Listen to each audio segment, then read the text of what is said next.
in the heart of the Sonoran Desert. Where the earth cracked like old pottery and the sun ruled with merciless authority, there stood an ancient saguaro cactus named Abuelo. He was 200 years old, perhaps older his exact age, lost to the countless seasons that had weathered his thick green skin. His arms reached toward the sky like the raised hands of a wise teacher, and in his presence, the desert felt less empty. Abuelo had seen much in his long life. He had watched civilizations rise and fall, witnessed the coming of the railroad and the highway, observed as cities bloomed on the horizon like strange metallic flowers. But mostly, he had learned the desert's most sacred secret, the wisdom of water. One scorching July afternoon, when the temperature climbed past 115 degrees and even the lizards sought shelter, a young barrel cactus named Pequego began to complain. "I cannot stand it anymore," Pequego groaned, its round body already shriveling despite having taken root only 3 years prior. "This heat is unbearable. This dryness is torture. Why must we live in such a cruel place? The clouds mock us with their presence, but give us nothing. I'm dying here, Abuelo." A creosote bush named Lucia, who had been listening with her usual quiet patience, rustled her leaves sympathetically. "The young one speaks truly. It has been 43 days since the last rain. My roots search deeper each day and find only dust." Abuelo, who had weathered droughts lasting 3 years, said nothing at first. He simply stood, as he always did, his mighty arms casting thin shadows across the desert floor.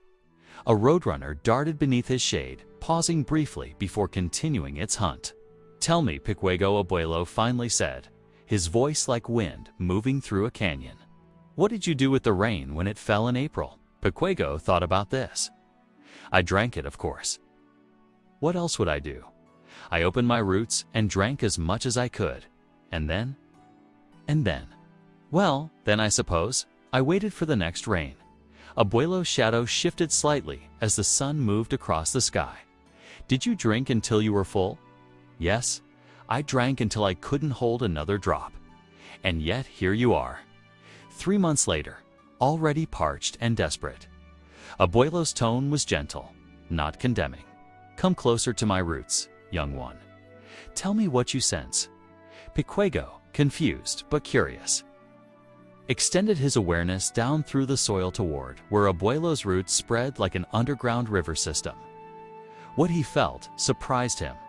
Despite the drought, despite the relentless heat, Abuelo's roots were still moist, not soaked, but holding water from rains that had fallen months ago. "How?" Pequego breathed. "How do you still have water?" "'Cause I do not drink until I am full," Abuelo explained. "I drink until I am wise. Watch." At that moment, a cloud passed overhead, one of the tease clouds that promised rain but delivered none. Pequego felt himself yearning toward it, every fiber of his being crying out for the moisture that would not come. The desperation made him ache. "You see your mistake now?" Abuelo asked. "You drink with desperation. You take everything you can when it is offered, consuming without thought for tomorrow. But desperation is not the same as need, and abundance is not the same as greed." An old tortoise named Tomas, who had been sleeping near Abuelo's base, lifted his ancient head. "The tall one speaks truth. I have lived 80 years, and I have learned those who eat every meal as if it is their last will find that someday it is." Lucia the creosote bush rustled in agreement. "But Abuelo, how do we learn this wisdom? How do we know when enough is enough?" "You must learn to listen," Abuelo said. "Not to your fear, but to your body. Not to your desire, but to your need. When the rain falls, yes, drink deeply, but drink mindfully. Store what you can, but also know that some water must go to others. The ocotillo needs water. The tortoise needs water. The birds need water. The desert is not about one cactus surviving. It is about all of us surviving together." As if to emphasize his point, a cactus wren landed on one of Abuelo's arms, seeking shade and respite. The bird had nested in the old saguaro for 7 years, raising 3 families in the holes that woodpeckers had carved into his flesh. But what if the rain doesn't come? Pequego asked, his voice small and frightened. What if we can serve and wait and plan, and still the rain doesn't come?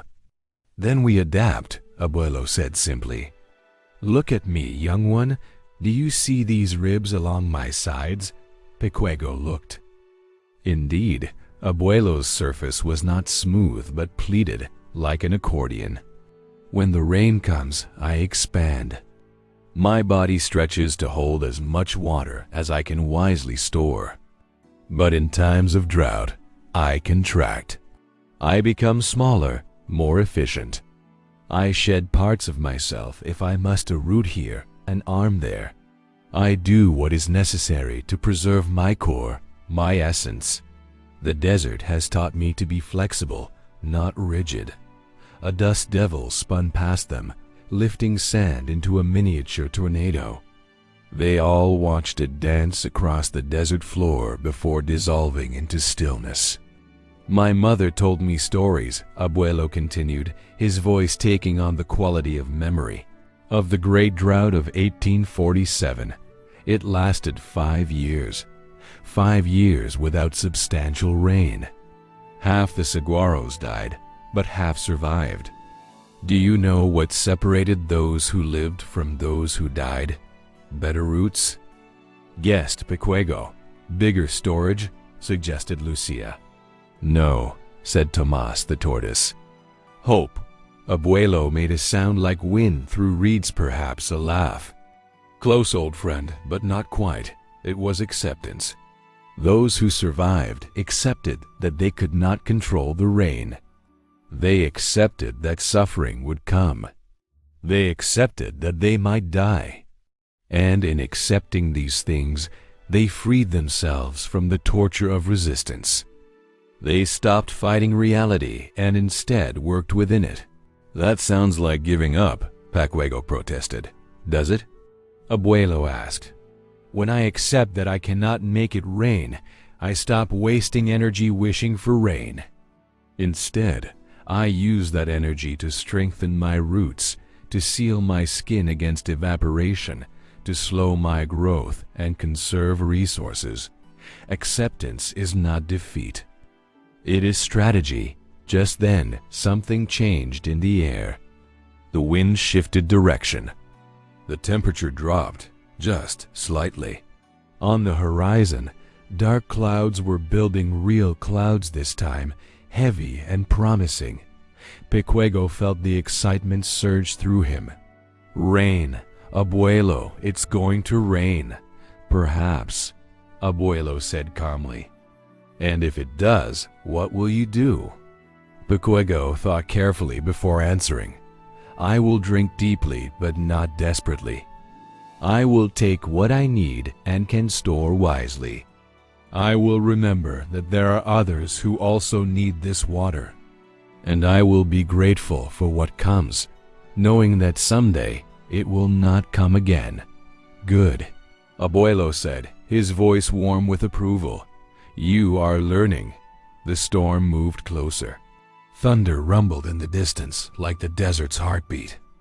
And when the first drops began to fall fat and precious and perfect, they fell on a young beryl cactus who drank with mindfulness on an old creosote, bush who drank with gratitude on an ancient tortoise who drank with patience, and on a 200-year-old saguaro who drank with the wisdom of one who had learned that water, like all things in life, must be received with both open arms and open awareness. The desert bloomed around them, and in that moment, Pequego understood. Survival was not about hoarding or fearing or desperately clinging. It was about balance, community, and the quiet wisdom of knowing that enough was enough. The rain fell for 20 minutes. Then the sun returned, as it always did, and the desert steamed with the perfume of creosote and wet earth. And Abuelo stood as he had always stood, his arms raised to the sky, a living testament to the cactus's water wisdom, that life in harsh places requires not strength alone, but grace. "Thank you, Abuelo," Tecuego said quietly. "Thank the rain," Abuelo replied. "Thank the earth. Thank the storm. I am only the storyteller. The desert is the teacher." And the desert, listening with its ancient patience, smiled.